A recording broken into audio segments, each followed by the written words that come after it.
На площади Ленина в Якутске состоится открытие катка. Напомню, инициатором проекта стал основатель экстрим-парка «Арена-31» Николай Мартынов. Каток обустраивают водоканал совместно с Советом отцов Якутска. По словам организаторов церемонии открытия, желающих опробовать новый лед ждет разогрев в виде выступления танцевальной группы.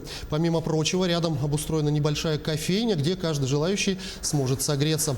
При этом вход на каток бесплатный. На прокат коньков работает до последнего посетителя. Однако не стоит забывать и на мерах безопасности. Так, на льду разрешено движение только против часовой стрелки с соблюдением скоростного режима.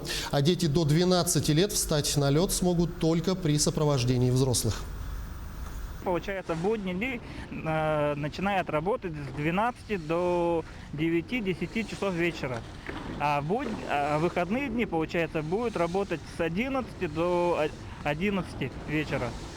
Вот. А также, получается, есть люди, которые допоздна работают, соответственно, они могут приезжать и в ночное время кататься. Но освещение, конечно, будет выключаться в это время.